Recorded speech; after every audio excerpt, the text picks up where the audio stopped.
अस्सलाम वालेकुम, welcome members to my YouTube channel. 13 से 17 अक्टूबर गोल्ड एनालिसिस करेंगे इस वीडियो के अंदर। वीकली से लेके छोटे टाइम फ्रेम्स 5-15 मिनट्स तक जाएंगे और नेक्स्ट पॉसिबल जो भी मूव हो सकते हैं एज अ स्कैल्पर या इंट्राडे ट्रेडर उनको देखेंगे। चार्ट को रीसेट कर लेते हैं। यहाँ पर हमारे पास लास्ट जो वीकली कैंडल है उसमें काफ़ी अल्ट्रा हाई वॉल्यूम लगा है। अब चीज़ों को बहुत मुश्किल ना करते हुए और आसान रखते हुए मैं आपको एक चीज़ दिखा देता हूँ कि सबसे पहले जो चीज़ हम यहाँ पे देखेंगे वो है वॉल्यूम। अब वॉल्यूम क्या लगा हुआ है वो आपके सामने है, यहाँ पे क्लेमेटिक वॉल्यूम है, राइट?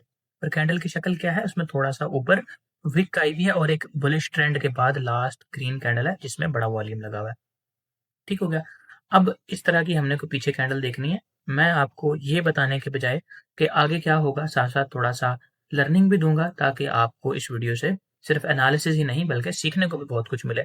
अब मेरे दोस्तों इस कैंडल के ऊपर देखें, पीछे एक बड़ा क्लाइमेटिक वॉल्यूम यहाँ पे लगा था ये, लेकिन इसमें विक थोड़ी ज्यादा थी और इसके बाद देखें काफी लंबा एक डाउन ट्रेंड चलता रहा मार्केट में। यहाँ पे आके फिर एक्यूमुलेशन हुई, एक बेस बनी और फिर ये अप ट्रेंड एक स्टार्ट हुआ और इस एक्यूमुलेशन के अंदर भी यहाँ पे इस हैमर के अंदर थोड़ा सा बड़ा वॉल्यूम लगा था।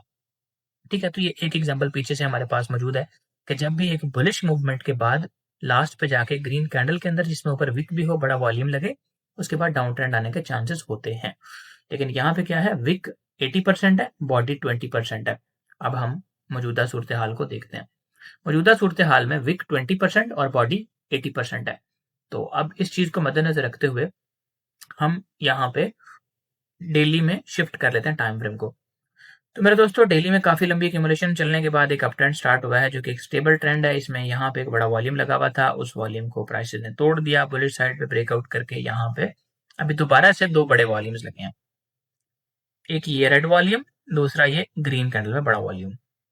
अब क्लाइमेटिक वॉल्यूम ये बना था रेड कैंडल के अंदर जो है, पीछे इतने सारे वॉल्यूम से बड़ा लगा था। लेकिन उससे अगली ही ग्रीन कैंडल जिसने उस पिछली रेड कैंडल से भी थोड़ा सा बड़ा वॉल्यूम देकर पिछली रेड कैंडल को क्लाइमेटिक होने का एजाज उससे छीन लिया, या इसका क्लाइमेटिक होना इनवैलिड हो गया ये रेड कैंडल का, क्योंकि अगली कैंडल में सब्सिक्वेंट शिफ्ट एनालिसिस करने पर हमें उससे भी बड़ा वॉल्यूम मिल गया। सब्सिक्वेंट शिफ्ट एनालिसिस वाइकफ का एक 5 एनालिसिस में से जो एफर्ट वर्सेस रिजल्ट को देखने के लिए किए जाते हैं, एक एनालिसिस है जो वीएसए के बाद उसका समझ लें कि भाई है। वीएसए के 4-5 बहन भाई और भी हैं, SSA, PMA, non adjacent PMA और स्विंग पॉइंट्स पे देखने को वगैरह वगैरह काफी चीजें हैं। तो यहाँ पे अभी ग्रीन कैंडल हमारे पास मेन चीज है जिसको हमने देखना है, ये लास्ट फ्राइडे वाली जो कैंडल है, राइट? अभी इसके लिए हम क्या करते होते हैं, जो हाई वॉल्यूम वाली कैंडल होती है उसके नीचे इस तरह से सपोर्ट ड्रॉ कर लेंगे। ये हमारे पास एक सपोर्ट आ गई। अब हमारे पास जो 4 आवर का टाइम फ्रेम है उसमें रेजिस्टेंस यहाँ पे हमारे पास है नहीं है, इसलिए लगाने की जरूरत नहीं है। डेली के अंदर हम देख के आए कि काफी बड़ा वॉल्यूम है और उसमें हमने सपोर्ट भी निकाली है। अब हम यहाँ पे भी देखेंगे कि क्या 4 आवर में हमें स्मार्ट मनी बाय में नजर आ रही है या सेल में नजर आ रही है, यानी ऊपर से सेल हुई है, नीचे से बाइंग में है स्मार्ट मनी अभी। तो मेरे दोस्तों यहाँ पे स्मार्ट मनी के फुटप्रिंट्स को चेक करने के लिए हमें जो चीज देखनी है कि लोएस्ट कैंडल जो है, यानी ये प्राइसेस जिस लेग में ऊपर जा रही है, इसमें जो लोएस्ट कैंडल है उसमें कितना वॉल्यूम है। इसमें एक छोटा वॉल्यूम है, नॉर्मल सा है, कोई बहुत बड़ा वॉल्यूम नहीं, यानी स्मार्ट मनी यहाँ से कोई बाय में नजर नहीं आ रही, राइट? एक और चीज, इसके बाद कोई ऐसी कैंडल, यानी प्राइस इस तरह से अगर नीचे गिर जाए, यहाँ पे आके लोएस्ट कैंडल बने और इसके बाद इस तरह से एक हायर लो बना के यहाँ पे अगर जाए, तो इस हायर लो में भी देख लिया जाता है। अगर प्राइसेस सीधी ऐसे जाए, यानी यहाँ से अगर सीधी इस तरह चली जाती तो फिर यहाँ पे ही देखा जाना था। लेकिन अगर इस तरह रेंज बना के जाए, इस तरह हायर लोज बनाती बनाती हायर हाई बनाते बनाते जाए, तो फिर इनके ऊपर भी देख लिया जाता है कि स्मार्ट मनी बाय में है या नहीं। ठीक है, यहाँ पर अभी नेक्स्ट कैंडल ये है कि प्राइस ने ये एक हाई लगाया, ये रिट्रेसमेंट की, फिर ये हाई लगाया, फिर ये रिट्रेसमेंट, और ये अभी इस तरह यहाँ पे खड़ी है। अभी इस जगह पे कितना वॉल्यूम लगा, बिल्कुल छोटा वॉल्यूम है, स्मार्ट मनी बाय में नहीं है यहाँ पे, यानी इतने हिस्से के अंदर स्मार्ट मनी बाय में नहीं है। ये कैंडल अभी काफी बड़ा वॉल्यूम लेकर आ गई है फिर से, और इसका हाई अभी तक नहीं टूटा, ना ही इसका लो टूटा है। ठीक हो गया। अब ये चीज थोड़ी सी कंफ्यूजिंग है, ना तो यहाँ पे बाय का सिग्नल कंफर्म हुआ है, ना सेल का सिग्नल कंफर्म हुआ है। यानी इसके अंदर अगर इसका हाई टूट जाता और इस तरह से कैंडल ऊपर क्लोज कर देती तो फिर ये कंफर्म होता कि इस रेड कैंडल के अंदर बाइंग हुई है, क्योंकि नेक्स्ट ग्रीन कैंडल ऊपर क्लोज हो गया। अभी तक ये ज्यादातर सेलिंग का ही इंडिकेटर है, ये सेलिंग की निशानी है, सेलिंग का एक सिग्नल है इस कैंडल के अंदर, जब तक ये इसका हाई नहीं टूटता। तो मैं ये कहता हूं कि यहाँ पे एक लाइन लगा लेते हैं